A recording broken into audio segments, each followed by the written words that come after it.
Ang latest, ang hottest sa showbiz and entertainment. Heto na sa Ang Pilipinas Ngayon.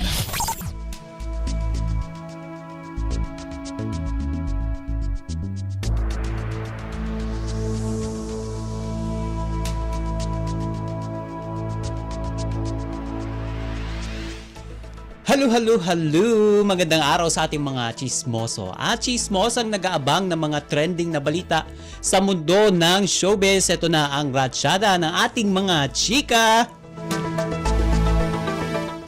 Ito na, kinumpirma ng comedy queen na si Ai de las Alas ang pakikipaghiwalay nito sa kanyang asawa for 7 years na si Gerald Sibayan sa pamagitan lamang ng mensahe sa chat. Sa isang panayam, ibinahagi ni Ai na hindi ito makapaniwala at nagulat ito sa paraan ng pakikipaghiwalay ni Gerald sa pamagitan lamang ng isang mensahe sa telepono. Nangyari ito noong madaling araw ng Oktubre 14 ng taong ito habang narito si Ai sa Pilipinas at nasa Estados Unidos naman si Gerald. Inakala ni Ai na isang biro lamang ang naging mensahe ni Gerald sa kanya, pero sa huli ay napagtanto at nalaman niyang seryoso ang kanyang intensyon. At nakaramdam ng galit at pagtatampo ang comedy queen sa ginawang ito ni Gerald, ngunit kalaunan ay tinanggap na rin ito ang desisyon na tapusin na ang kanilang pagsasama. At mula nang makipag-awlay si Gerald kay Ai ay hindi na sila nagkausap at nagkita pa ayon sa interview ni Ai sa nasabing show. Ang latest, ang hottest sa showbiz and entertainment. Heto na sa Ang Pilipinas Ngayon.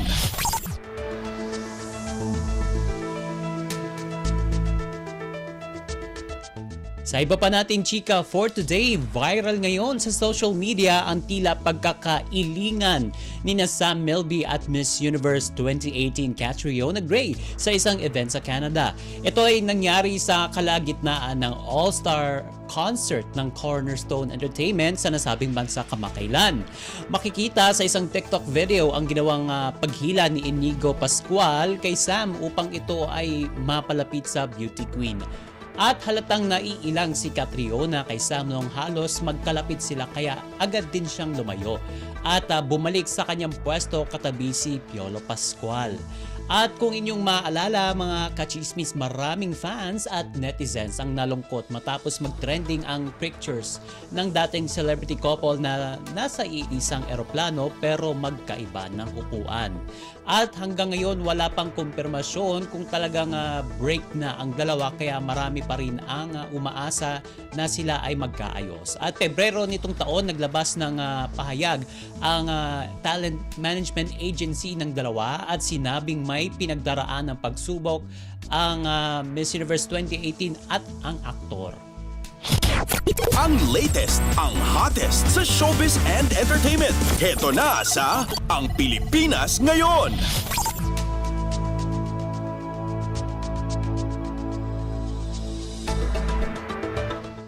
At sa huli nating chika for today, naging agaw pansin sa supermodel at TV host na si Tyra Banks ang ating pambato sa Miss Universe na si Chelsea Manalo.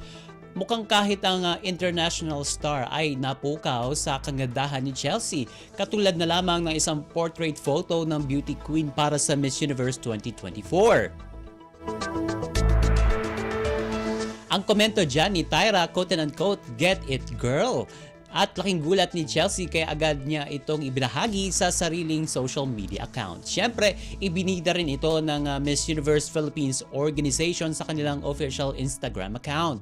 Bukod sa komentong yan ay nag-iwan pa ng magandang komento si Tyra sa isa pang post nito kay Chelsea. Kung matatandaan, inamin ng beauty queen sa docu-series na In Her Shoes na isa si Tyra sa kanyang mga idolo. Ang coronation night ng Miss Universe ay mangyayari sa darating na Nobyembre 17 sa Mexico. Ang latest, ang hottest sa showbiz and entertainment. Heto na sa Ang Pilipinas Ngayon.